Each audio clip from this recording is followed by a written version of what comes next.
Hello, everybody. Welcome to Heart of the Matter. I am your host, Elizabeth Vargas, and we are nearing on the very end of June, and we're smack in the middle of an epic battle going on right now on Capitol Hill. There have been some hearings in Congress recently in the last few weeks about the Sackler family and Purdue Pharma.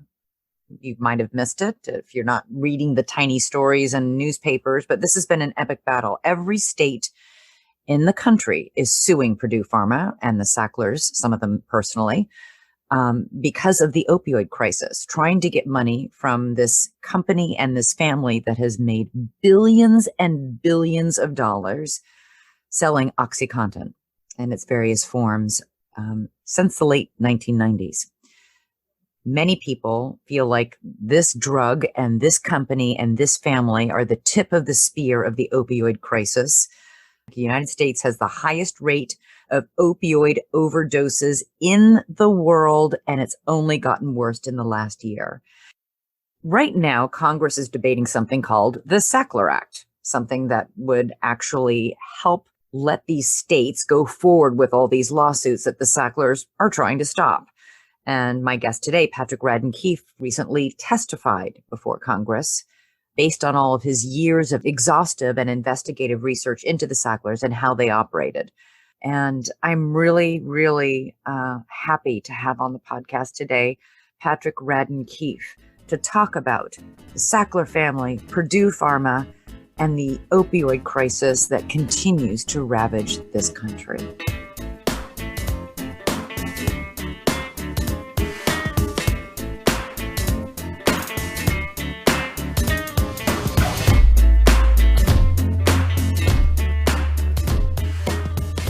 Patrick, welcome to Heart of the Matter. It is great to have you here. You have spent years investigating Purdue Pharma and the Sackler family. You wrote an incredible cover story for The New Yorker on the first family of pain, as you called them, and now have written this extraordinary book, Empire of Pain, that is now out on shelves and bookstores everywhere and on Amazon. And it's a deep dive. There have been other books that have tackled the opioid crisis and the role Purdue Pharma played in it. But you really focus on the Sackler family, which I have been incredibly interested in since I started reading about this story and covering this story. And you write about the fact that the Sacklers, from very early on, the patriarch of the family said, protect the family name. Like, that is what you must do at all costs, is protect the family name. And yet we're at a time when the Sacklers have been called predators, heavy-handed and thuggish, the cartel of the opioid crisis, and the most evil family in America. Is that hyperbolic? Well, I mean, I think that there's been this sort of interesting thing with the Sacklers, which is that they did protect the name, and they managed to kind of outrun the truth for so long. As you said, I mean, I wasn't the first person to write about this. 20 years ago, the New York Times was saying there's this product, OxyContin, it's killing people. It's manufactured and marketed by this company in Connecticut, Purdue Pharma, and Purdue Pharma is owned by this family, the Sackler family. But when I started working on what started out as this piece in The New Yorker in 2017, they had a great reputation. It somehow didn't seem, over the course of 16 years, to have caught up with them. Why not?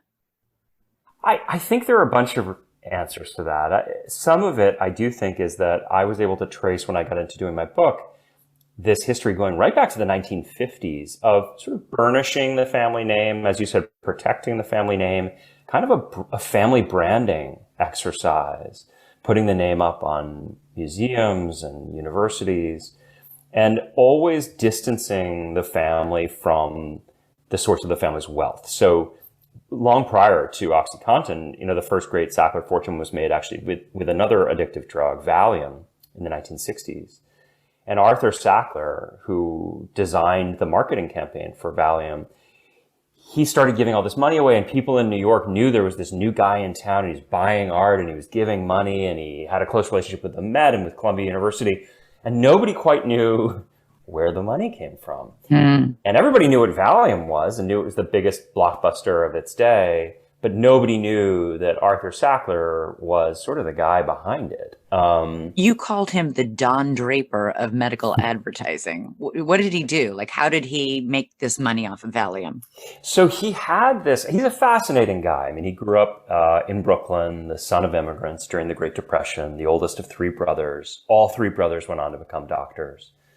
But Arthur had this just kind of classic American insatiable ambition. I think he really wanted to, there's that Steve Jobs line about how there are some people who put a dent in the universe.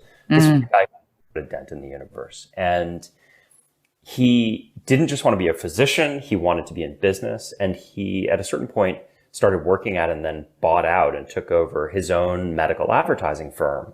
So this is in the 1950s. And what he did really was he took, when you think about Mad Men, all of the kind of exciting stuff that was happening in advertising in that era, but of like consumer advertising for Campbell's soup or, a sports car or a bathing suit or cigarettes. Arthur Sackler took a lot of that stuff and imported it into the world of selling drugs. And he had this uncanny grasp for figuring out not just how to sell drugs to consumers, but in some ways, more importantly, how do you sell them to doctors? How do you persuade the doctor to write the prescription? And because he was a doctor, he had, I think, this very compelling, seductive way of going about that. The brothers eventually buy Purdue Pharma, which is then just a little known, company that known for selling laxatives and earwax remover. Right. But in 1995, they go to the FDA with a new drug called OxyContin. And within an extraordinarily fast period of time, just 11 months, they win FDA approval with the help of a man named Curtis Wright, who worked for the FDA. First of all, how did they get approval so quickly? And were they fully honest about the properties of the drug when they got that approval? So they really got approval in record time. The drug just raced through the system. And that's a little strange when you look back at it, because this was a new kind of drug. Oxycodone, which is the main ingredient in OxyContin, the one active ingredient, is an old drug. It's been around for a long time. It's a strong opioid. And so that wasn't new. The context in which people had used oxycodone up to that point was in medicines like Percodan and Percocet, which listeners are probably familiar with, where it's a painkiller, but one in which the dose of oxycodone was pretty limited because it would be cut with acetaminophen or aspirin, and you can't take too much of those without having toxic effects on your body. So OxyContin was novel because it was these huge doses of oxycodone, much more than had been ever prescribed in pill form up to that point, with a coating system that would slowly release the drug into your system, in theory, over the course of 12 hours. And what Purdue argued, I think dishonestly, was that doctors had been reluctant to prescribe these types of strong opioids up to that point, in part out of a fear that they could be quite addictive. And they said, well, because we have this Contin system where you're not constantly dosing, you're not going to have the highs and the lows, it'll just slowly filter into your system over the course of 12 hours, you really don't need to worry about addiction. In fact, people won't become addicted to this drug. It's safer than other drugs on the market. And they then proceeded to have this huge marketing push to get not just people with really severe pain, like cancer pain, end of life type pain, or really acute pain, but also people with non-malignant pain to take the drug. And they were remarkably successful. And so I think that it was this thing that happened with the FDA where they were trying to sell the FDA, not just on the idea that, oh, we should be allowed to sell this drug to American consumers, but also we should be able to market it in this really broad-based way that no strong opioid ever has been before. And for reasons that we can talk about, I think there are grounds to be skeptical about the kind of review they got at the FDA, but the FDA signed off on it. The FDA signed off on it, and Curtis Wright, the FDA employee who shepherded this approval through the FDA in record time, left the FDA a year later to go work for Purdue Pharma at Exactly. triple the salary, which raises a lot of questions about what was he promised in exchange for this record fast approval with claims that this drug is completely not addictive. Also, we know that this drug was 3 times as strong as morphine, and doctors didn't know this. And you disclosed that internal emails showed that the Sacklers and Purdue Pharma were saying, yeah, let the doctors believe that. We know it's actually 3 times as strong as morphine, but don't anybody tell the doctors that, because this works to our advantage. Yeah, this was, I mean, in the whole book, there were a lot of shocking things that I discovered along the way, but this to me was one of the most shocking, was that it's about twice as strong as morphine, not 3 times, but even so, they had done these focus groups with doctors, and they found that doctors had this misapprehension. Doctors didn't understand the product. They thought that it was weaker than morphine. They couldn't quite figure out why that was. They thought, one possibility is because of the whole Percodan and Percocet thing, that doctors were used to prescribing oxycodone and Percodan and Percocet, and so they just sort of assumed, oh, this is like those drugs, and would be weaker than morphine. But of course, that's wrong. Mm-hmm. And there are these incredible emails, including the most senior people at the company and Richard Sackler, one of the members of the family who was running the company, in which they talk about this. And they say, boy, we'd better not do anything to tip those doctors off that they completely misunderstand the potency of this product that we're selling. And that to me was just so shocking. The idea that, I mean, I understand that there's a profit motive if you run a pharma company, but the idea that you would, right there in black and white in emails, say, doctors don't understand this thing that we're selling. Let's hope that they don't figure it out. How soon did the Sacklers and Purdue Pharma begin to get word that, in fact, OxyContin was addictive, and in fact, people were dying because they were taking too much of it? So this has been a really interesting aspect of this story, because there is an official line that the Sacklers and Purdue have always had, which is that OxyContin goes on sale in early 1996. What they've always claimed is that it was 4 years before they realized there was any sort of problem, and that in early 2000, they started to figure it out, and that the way they figured it out was by reading reports in the press that said, people are abusing this drug, they're getting addicted in large numbers, they're overdosing. And that has always seemed, just intuitively as a reporter to me, like that sort of makes my spidey sense tingle. And I think that sounds like it maybe couldn't be true. And the main reason for that is I've written about a lot of companies over the years, and no matter how good a reporter you are, it's generally not the case that you know before a company knows that there's something wrong with one of their products, or that there are problems out there. So right. If it's on the front page of the newspaper, the company shouldn't be reading about that issue. That's not where they should be learning about it. So that always just seemed a little iffy to me. And even so, the Richard Sackler, member of the Sackler family, testified under oath at a deposition that we didn't really think there was much of a problem at all until early 2000. A couple of the senior most executives in the company gave sworn testimony to Congress in which they said that. And what I found in my research was it was a total lie and a cover-up, that they knew really early on, like as early as 1997, so that's just a year after the drug was released, that there were real problems. There were concerns about addiction, concerns about abuse. And you have to remember, a pharma company, this would be true of any pharma company, but Purdue in particular, they have this army of sales reps. And these are like the kind of eyes and ears of the company. They're out there in the communities all across the country, talking to doctors, talking to nurses, talking to pharmacists. And they write these notes about each of their interactions, and the notes go back to the company. So when you actually look at these notes they were sending, the whole thing is about, people are talking about the street value of the drug, and it can be crushed and snorted, and some people are shooting it up in a spoon, and these notes are going back into the company. So it is this. And you saw these notes. Yeah. Because what happened is that there were eventually investigations, and the investigators pulled together, thousands and thousands and thousands of these notes from the sales reps. But I've also interviewed sales reps who worked at the company. There's a story I tell in the book about a guy Right. who was a rep who was in Virginia, and there was this one doctor who he loved to call on because she wrote so many OxyContin prescriptions. They would call doctors like that whales. And for him, that was great because it meant more prescriptions, which meant a bigger bonus. And one day he goes in, I think this is in about 99. He goes in to her office and she was just looking ashen and upset. And he asked why. And she said that she just had a young relative die from an overdose of OxyContin. By the way, whales are also what casinos call the gamblers who come in, to lay $250,000 bets, Exactly. on the. Yeah, it's so shocking. You testified before Congress about the Sackler Act, which we'll get to in a second. But in your opening remarks to Congress, you said, the Sackler family was intimately involved in the rollout for OxyContin.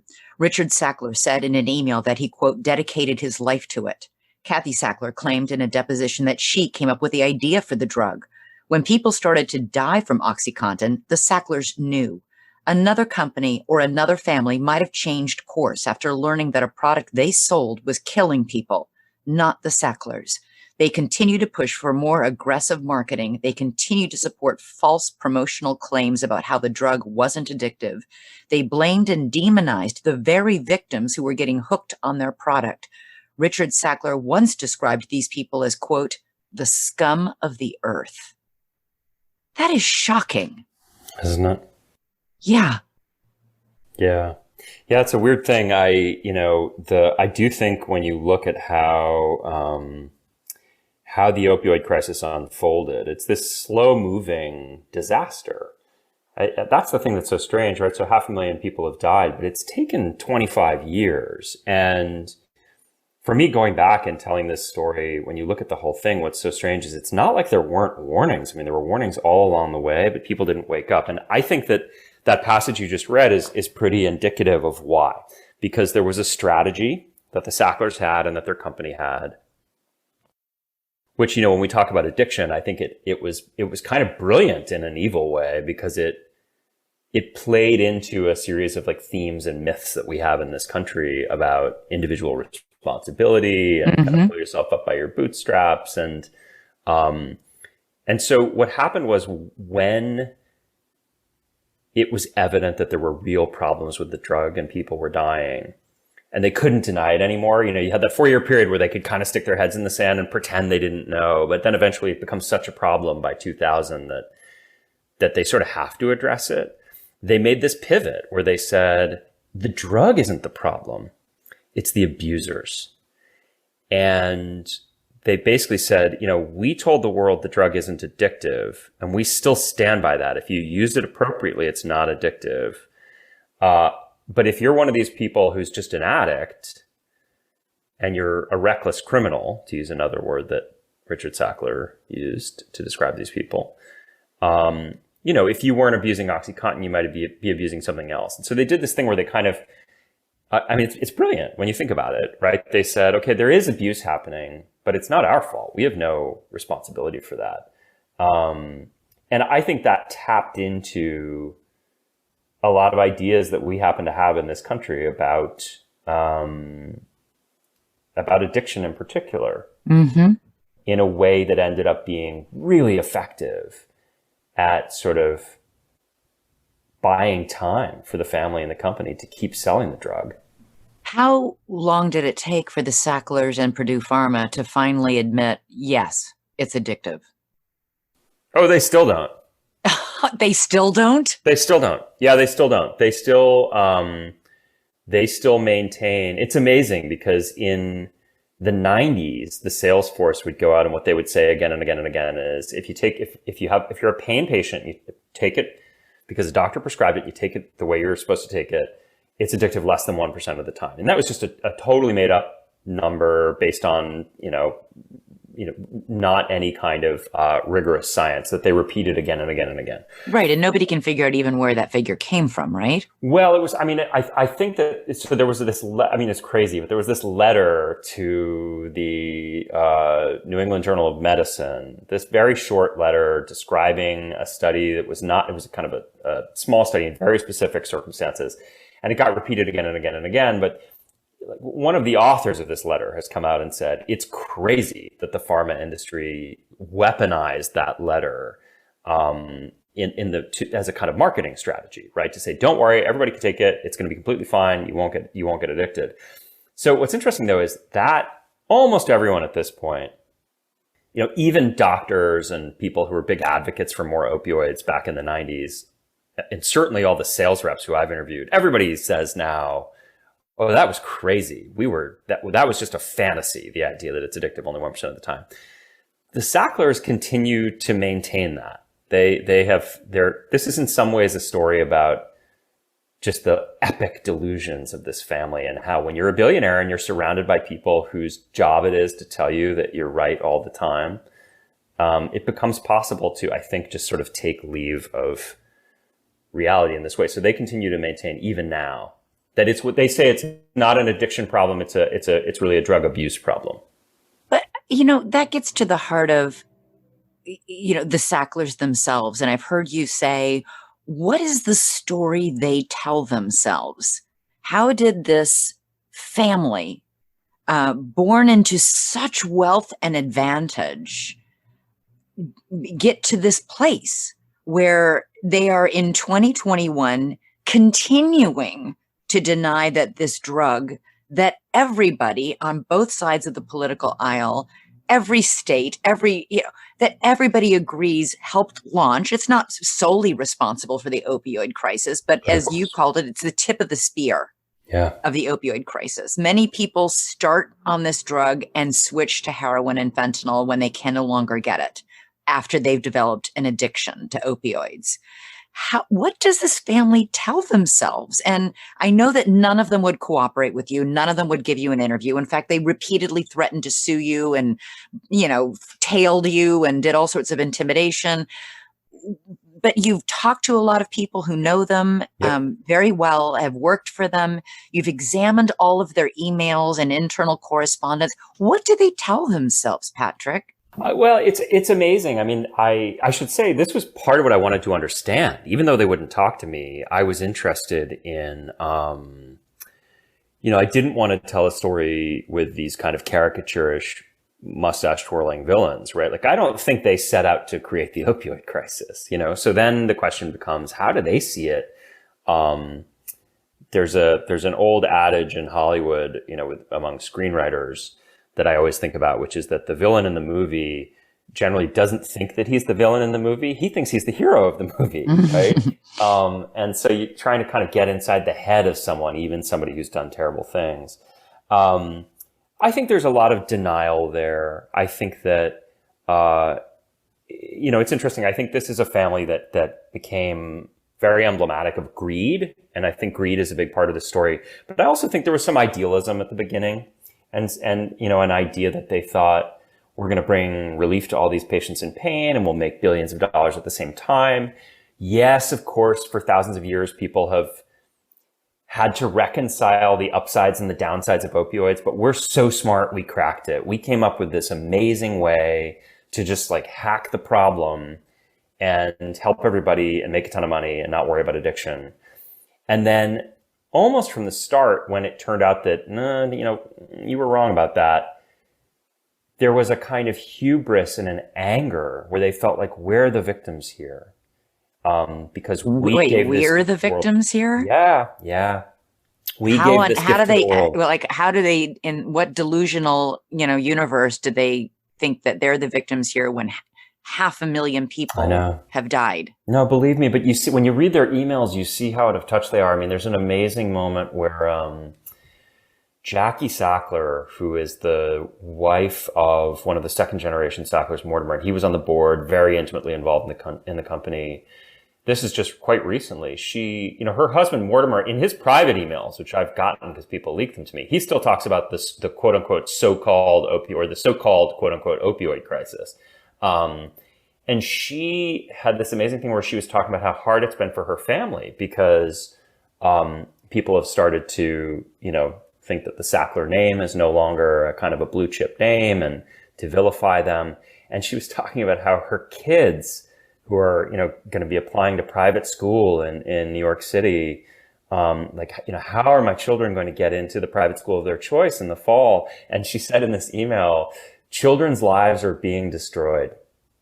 Yeah, And they it was are. I can't tell you, like I've talked to so many people who've lost a loved one and seen what that can do to a family. And, you've got to be pretty out of touch to talk that way, about your kids' private school prospects.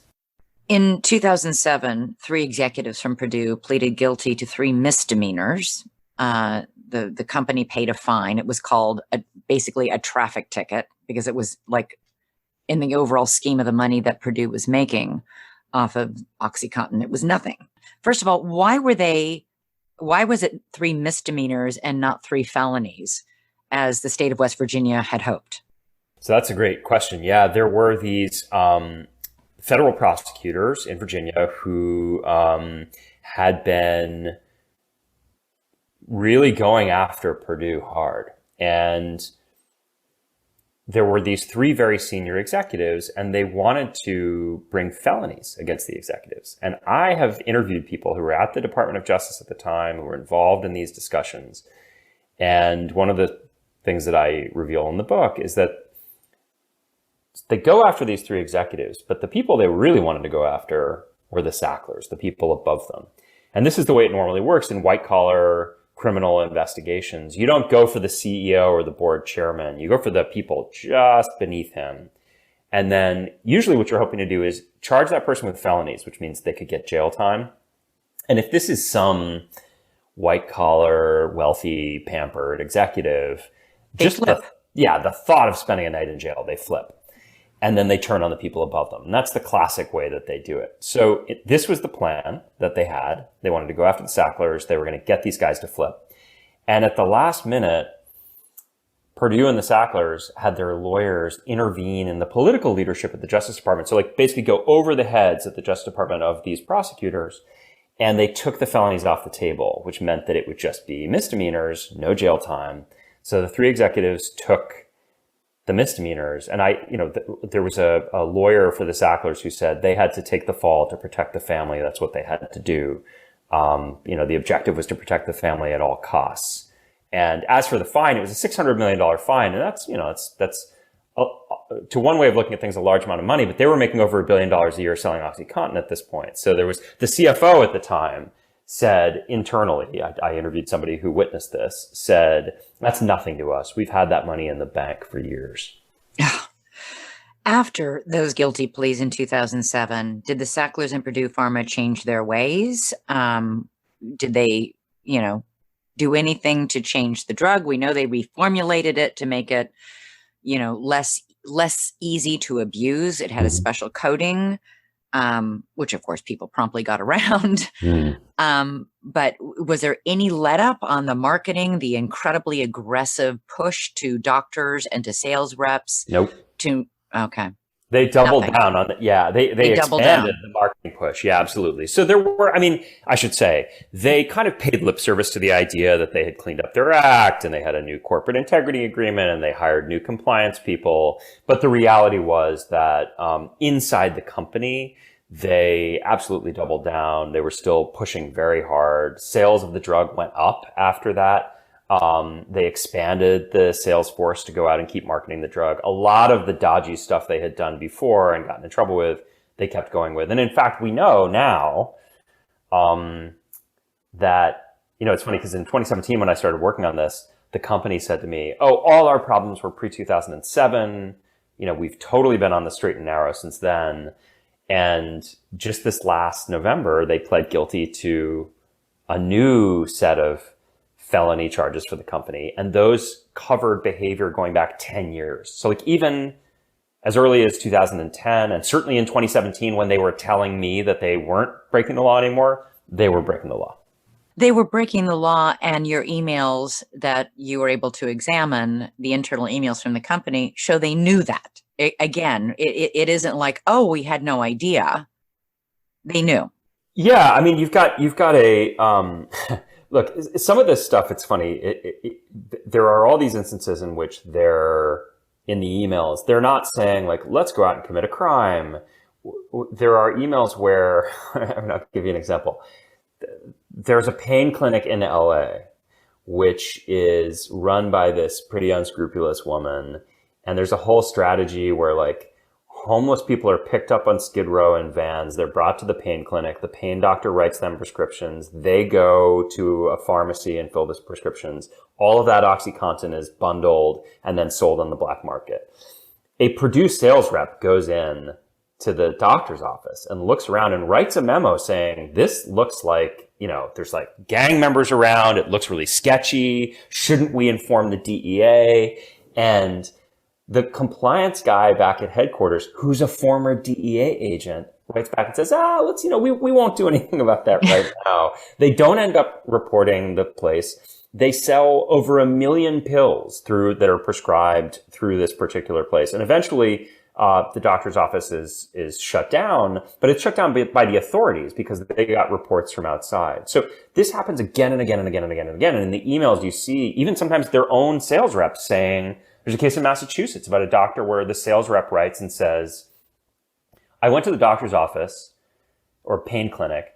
There's a line of people so long that people have brought like beach type deck chairs to sit on while they wait to come in and get their prescription. Oh my God. And they continue to call on that doctor. So that happens all across the country where any person who has eyes in their head would know this is a bad outfit.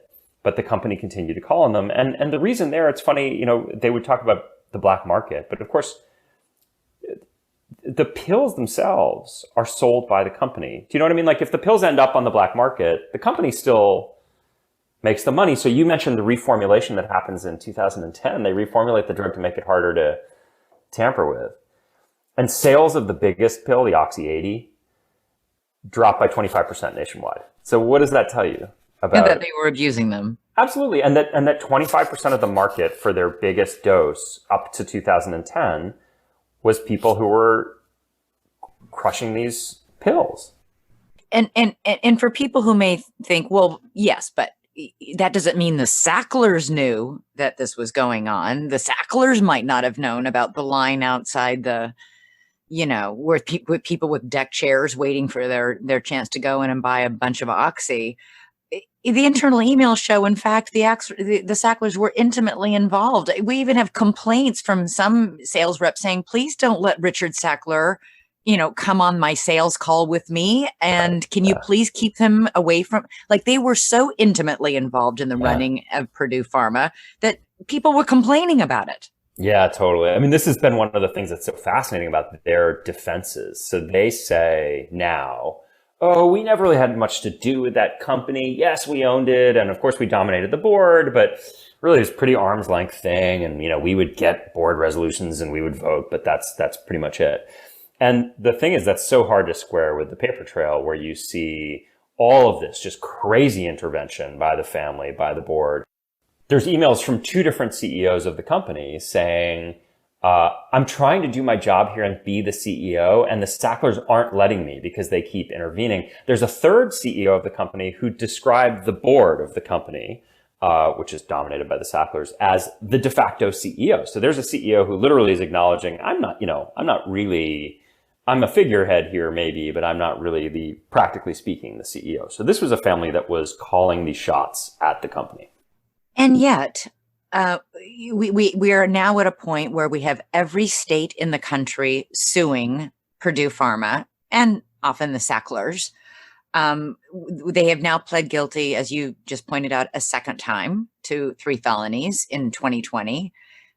They reached a deal with the Trump Department of Justice in the waning days of the Trump administration. And there's now, let me just read from your congressional testimony about the current state of things. The Sacklers ultimately took more than $10 billion out of Purdue. They did this because they knew a day of reckoning was coming, and they wanted to be ready when it came.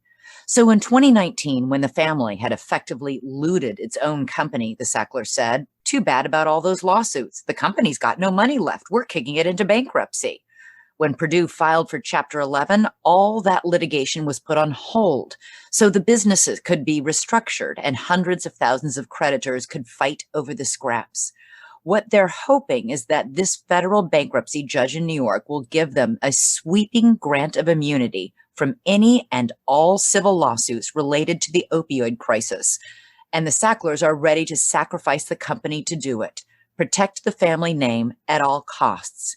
If this happens, it will represent a colossal miscarriage of justice. That's what you said before Congress. So basically, they've taken $10 billion out of Purdue slowly over the past several years. They're now saying we need bankruptcy protection for Purdue because there's no more money left because they've taken it all out. And in exchange for bankruptcy protection and this fine, we want to be immune and protected from any and all lawsuits and litigation going forward related to this opioid crisis. They have made and looted basically $10 billion from Purdue Pharma over the past several years. And this opioid crisis has cost the United States $2 trillion. These states and counties and jurisdictions and families are all suing Purdue and the Sacklers for money for treatment to help fix the problem their drug helped create. Right. And it looks like, as you said in your congressional testimony, the Sacklers will walk away again. I think it does look that way. Yeah. And it's pretty breathtaking when you think about it, because they've used this bankruptcy process to get it, what they're aiming to do is get this release from any future liability, even though they haven't declared bankruptcy. So they're going to walk away with that money. And you're right. I mean, if you think about the cost of the crisis, not just the human cost, which is really incalculable, but just the financial cost, which is borne by taxpayers, right? You have this insane situation in which you have $2 trillion that regular taxpayers will have to bear across this country. And then this family, which you got to remember, they take that $10 billion out, but you've also got that guilty plea covering behavior going back 10 years. So the company was a criminal enterprise at the time when they were taking all that money out. Mm-hmm. But they're going to be allowed to keep it. And it is, I think it's a pretty sad way for the story to end. There's something called the Sackler Act, a bill that is before the House Judiciary Committee that would prevent the Sacklers from doing this deal, from getting bankruptcy protection for Purdue Pharma, and immunizing them against any future litigation or investigation. What are the chances this bill's going to pass? And why are they all arguing about it? I mean, even it's bipartisan. The scorn and derision for this family came from Republicans and Democrats. So, what are we debating this? Yeah, it's strange. I don't know. This was a pretty narrow piece of legislation that was addressed to do something that I think most people would find to be a good idea in this case or any other case, which basically says if you have a federal bankruptcy judge, the judge can release a company. If a company goes into bankruptcy, a person goes into bankruptcy, they can be released from liability if they declare bankruptcy. But that if you have some third party who doesn't declare bankruptcy, the judge shouldn't be able to say, hey, I'm going to freeze any state lawsuits, and prevent states from being able to pursue these suits. You have to remember this is a very powerful family and they are very politically influential. I tell the story in the book of how there were power lawyers from both sides of the aisle. I mean, Rudy Giuliani on the one hand and Eric Holder on the other, Mary Jo White, who went to work for Purdue and for the Sacklers. They have been lobbying pretty hard to have this outcome that they want. This bankruptcy judge that is poised to give them this release, because of a weird aspect of the bankruptcy law, they got to handpick their own bankruptcy judge. They decided where to declare bankruptcy. So they picked this one guy in White Plains who I think they had good reason to believe would be sympathetic. I'm afraid that, for the billionaire class, this is kind of the way it works. And so I think the chances are pretty slim that the Sackler Act is going to pass in time to actually prevent the judge from giving them this release, which he said he wanted to. Yeah, you'll chuckle at this. The judge said at one point in one of these bankruptcy hearings that he wanted to give this release to the Sacklers because that would give them what he called true peace. Oh, okay. Because the Sacklers need true peace. Yeah, heaven forbid they be looking over their shoulder. Yeah. I was just really struck in that hearing by the Attorney General for the state of Massachusetts, Maura Healey, and also the Republican Attorney General from the state of Idaho, I believe it was, saying all we want is the chance to take them to court. We're not asking for anybody to find them guilty. We just want the chance for justice, the wheels of justice to turn. And if this bankruptcy judge comes in and approves this deal in August, as expected, sadly, the wheels of justice will stop. Yeah, and think about it. If you're the Attorney General of Idaho, you're a state Attorney General. Part of what he was saying is, how is this federal bankruptcy judge in New York, in White Plains, New York, going to prevent me and the state of Idaho, which I represent, from trying this matter in Idaho State Court? That guy should not have the choice as to whether or not this case makes it to Idaho State Court. Richard Sackler is now reported to hold a patent for a drug that can wean people off OxyContin. Is that true? I would have to look back at the sort of specifics on the patent, but yes, there is has his name on a bunch of patents over the years. And one of the things that he, I guess, looked into with others is ways to remedy addiction, which is kind of God. Right? Yeah, the cynicism of it, but they get you coming and they get you going. I think that's the way it works with this family. Are you still in contact with many of your sources? I'm just curious as to, and in the years you've been reporting on this story, is there dissension within the Sackler family? Are there members of that family who are saying, oh my God, this is terrible, we have to stop? It's so interesting you should ask this. I, for a long time, had a theory that there must be some third generation Sackler who was just uncomfortable with all this. And I will say there are a lot of the third generation Sacklers who they've grown up with great wealth. They have these trust funds and, they're worth hundreds of millions of dollars.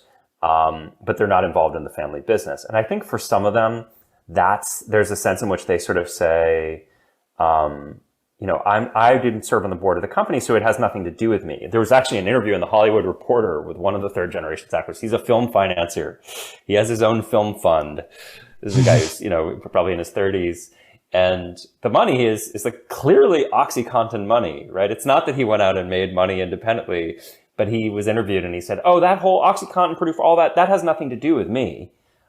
Because you see, I didn't work at the company. So I was really shocked. I kept thinking there'd be some apostate, some member of the family who was troubled by it. But there doesn't seem to be. And wow. One of the things I got hold of in my reporting was a WhatsApp log of a family WhatsApp, like many people have with their relatives, from the Mortimer Sackler side of the family. And it covered more than a year of back and forth and people planning dinners and wishing each other well on the holidays and talking about the company and its troubles and the PR response. And what was amazing to me is that nowhere in this whole log is there a single moment where anyone in the family says, geez, maybe we have done something wrong here.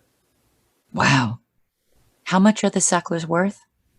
We don't know exactly. I mean, at least $11 billion and quite possibly a good bit more than that. One of the wealthiest families in America. Yes. Without a doubt. Mm-hmm. Museums are now refusing to take any more donations from the Sacklers, if that is punishment of some kind. There are a handful of buildings around the world that have begun to remove the Sackler name. There have been members of the Sackler family who felt like they had to move to Florida to get away from the disapproval everywhere in New York City. But that seems to be it. That's the penalty for this, right? I think that's right. Yeah. I mean, I think when you talk about accountability, if you mean it in a legal sense or in terms of any sense of penance or even just an acknowledgement of wrongdoing, I think you'll be pretty disappointed in this case. I think this is a story with a sad ending. I do think that one thing the family was able to do for a long time was suppress the truth, and that is no longer possible. So that's the one sense in which I think there'll be something. It's not quite justice, but it's not nothing, which is that I do think the truth has caught up with them. I think they're going to have to run further away than Florida to escape it. And I think that family name that they spent so much of the last century promoting and polishing and putting up on buildings is now, synonymous with death and destruction on a really epic scale. And I don't know that association is going to go away anytime soon. Patrick Radden Keefe, the book is Empire of Pain. It's an extraordinary work of investigative journalism, the culmination of several years of work. And if any of our listeners have been outraged listening to Patrick today talk about the Sacklers and Purdue Pharma, please call your congressman and talk to them about the Sackler Act. I probably venture to say that Isaac Sackler, the patriarch of this family, never dreamed there would be something called the Sackler Act that was aimed at finding some way to let the wheels of justice bring members of the Sackler family, to some sort of reckoning. At any rate, thank you so much for being with us today on Heart of the Matter. We really appreciate it. Thank you so much. Thank you so much for listening today to Heart of the Matter. You can find this podcast on Apple Podcasts, Spotify, and on our website at drugfree.org/podcast. And as a reminder, if you need help with a loved one who is struggling with substance use, you can text 55753 or visit drugfree.org. We'll talk to you soon.